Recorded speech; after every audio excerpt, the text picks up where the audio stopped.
Leveling alts is always more fun with friends. Alright, that looks good. Ta-da!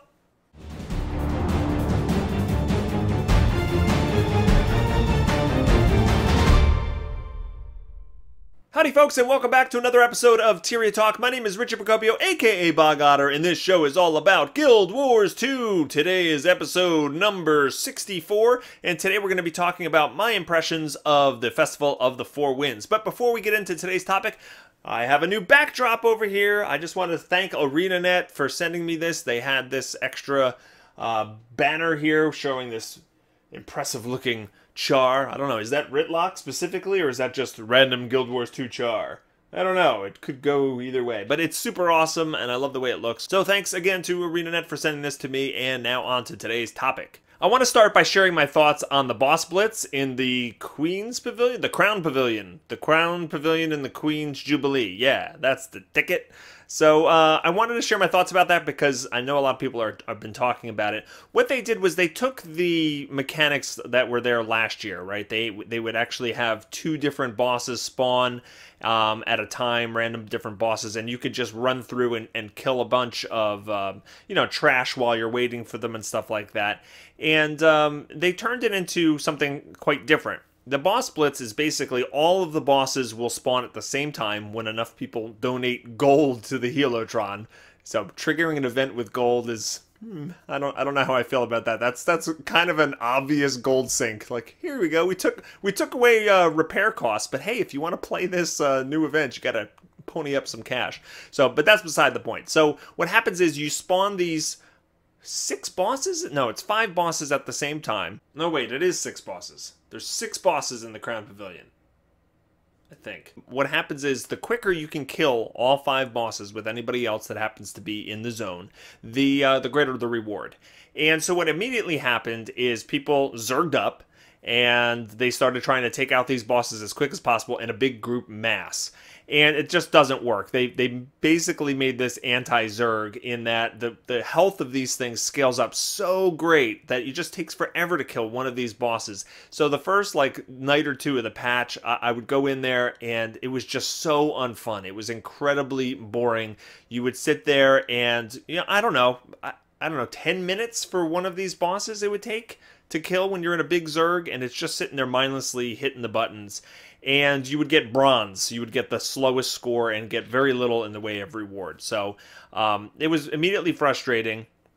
And then a couple days later, a friend of mine got me into an organized instance where there was a guild that kind of took over an instance of the Crown Pavilion, and they had the 5 different commanders, and they would spread out, and each one would tackle a different boss. So they would spawn it, and they would be small groups, maybe, I don't know, 5 or 6 people per commander, maybe a little bit more than that. And you would go and fight all the bosses at once. Now, the trick here is you want to tackle and kill these bosses roughly around the same time. So if one team is vastly ahead, you want to coordinate, preferably over like a voice chat system, when to stop DPS so that you can coordinate. And the reason why you want to do that is because once you take out one of these bosses, it transfers one of their abilities to the other alive remaining bosses. So it can get really hard if you take out yours early and then the other 4 bosses aren't near death. So you coordinate it, you get them down at the same time. And in this controlled environment with this coordinated group that was on voice chat, it was pretty easy to get gold almost every single time. And if you're doing that, it takes about 7 to 8 minutes to get all the bosses down. Before, it was like 10 minutes for one boss. You had to do that 5 times. It took forever. So around 7 minutes, and you got like huge amounts of rewards. They actually increased the rewards on all the tiers. So you can get like 10 champion loot bags and a whole bunch of festival tokens like every 7 or 8 minutes if you happen to get into an organized instance. And so it actually became a lot more fun and really lucrative. I have something over 100 champion loot bags just sitting in my inventory waiting to open right now. So it is much more fun like that. Now, I have a couple problems and concerns about this whole approach. I've talked to a lot of people who play the game constantly, and they've never gotten into one of these organized instances, and they just hate boss blitz. They might have done it a couple times and never came back again.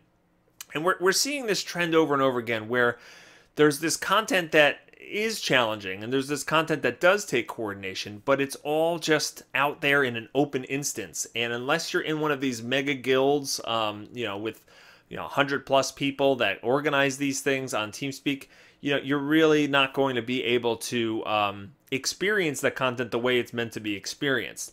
And on the one hand, I kind of respect that ArenaNet's doing something a little bit different here with this type of content. They want to put, they're aiming to put this type of content in the open world. They want the players out there and experiencing this challenging stuff. And it's not going to be for everybody to take out necessarily. But I still feel really strongly that if they made this so that a smaller guild, like a guild like the guild that I am a part of, there's like 15 people or so that are very, very active. Sometimes we can get up to 20. Sometimes we're down to like 10. But if we could spawn an instance of this and kind of coordinate it somehow with our smaller group, or invite a couple of people in so that we have like 25 or 30 people and we can control the instance, then I don't know, that would be fun. That would be something else for my guild to do. Because right now, my guild in Guild Wars 2, we get together once a week for 1 hour so we can just tackle the guild missions, and it's fun. But I wish we could say, hey, you know what, this new content's out, it requires a coordinated group, and we can do this together as a guild rather than joining like some other big massive group of people. And I don't know, I think challenging and content is good, but I don't necessarily always enjoy it in a large group in environment like this, where it's just a bunch of random people that you might not even want to play with. And part of my problems with it is you have to get into one of these instances, first of all. And the other night when I got into one, I was, I had to spam the join in Crown Pavilion button. You had to kind of use a taxi system to get into it because it's full. Obviously, all of the good instances are all full up, so you have to just spam that. And and a lot of people in the community have been making videos about this recently, and I talked about this during the Jungle Worm back in January. But it's not fun to spam that button trying to get into the right instance. I would rather have more control over it and be able to do these things with a group of people that I already am hanging out with, and I can kind of hang out with those people. So I don't know. It's a mixed bag. It's fun. The boss blitz is fun and lucrative if you can get into the right instance. It's just getting into the right instance is the total trick there.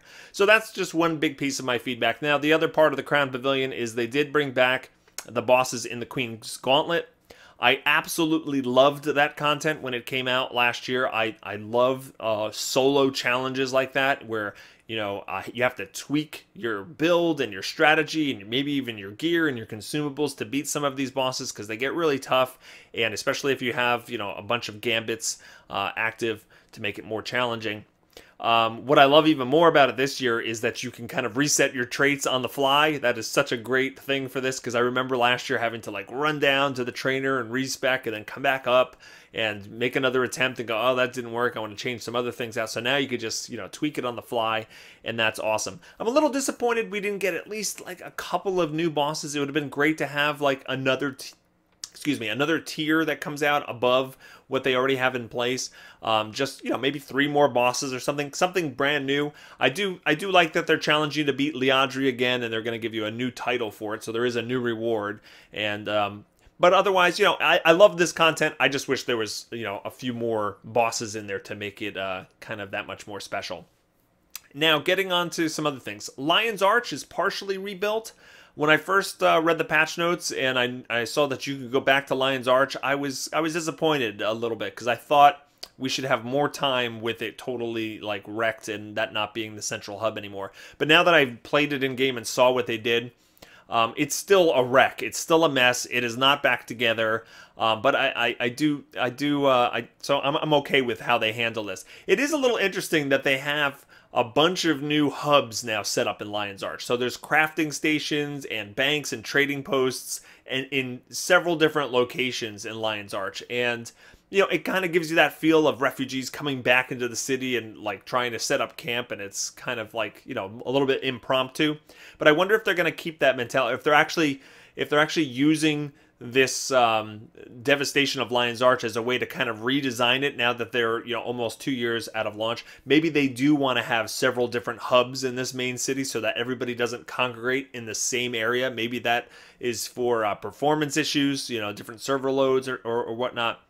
So it's kind of cool that they get a second stab at remaking their main city in that regard. I can't wait to see how it kind of develops. So, you know, I'm cool with how Lion's Arch is being rebuilt, and it does still look like an absolute mess in there. My son was looking at it the other day, and he's like, "Oh, the lion is still cut in half." I'm like, "Yep, it's still cut in half." and secretly, I was like, "Yeah, that's a good thing. Like, we don't want it fixed too quick." And then the other part of the patch is the Bazaar of the Four Winds. Well, now it's the Festival of the Four Winds. The whole Zephyrite, Labyrinthine Cliffs area is back. And they have a couple new events in there. The Doliac races and the collecting the charged crystals event. So there's 2 new events there. And it's cool to be back in that environment. I love that section. I think that's pretty much one of the most popular areas in the game. It's just so beautiful and just well designed, you know, level, just the verticality of it and everything like that. So it's been fun. There's not too much new to do or see there. You know, Sanctum Sprint is back, and the Aspect Arena is back, and there's a couple other events, and you can go on that scavenger hunt again for the crystals. But you know, there's not too much to see there, but it's good to have that kind of area back. Overall, it's a pretty good patch. I like that they are squeezing both of these, you know, because both the Crown Pavilion and the Festival of the Four Winds, or the Labyrinthine Cliffs, they were kind of like that holiday event type content where you could see it recurring every year. But it looks like they moved the Queen's Jubilee, or the Queen's, you know, the Crown Pavilion stuff up a bit, because that came out in August last year.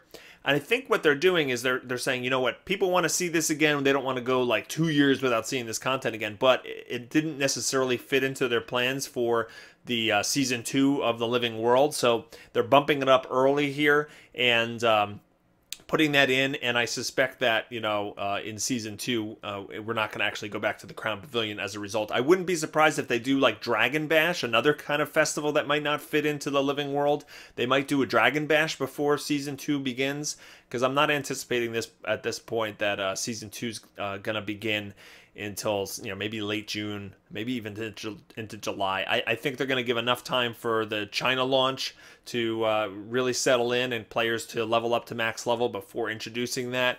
And it went kind of live on May 15th. So it's, you know, giving them a month or so to level up, and then introducing that new Living World concept is probably what they're going to be doing with that.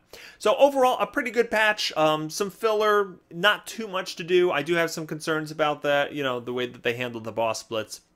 But overall, it was fun logging back into the game and actually having a new meta achievement to do. It's been a while since we've had that, so it was good to see that back. Can't wait to see what they come up with next. What did you think of the patch? Let me know in the comments below. And don't forget to subscribe to the YouTube channel here so you can be notified when I release future videos. I hope everybody has a fantastic day, and I'll see you next time. Take care.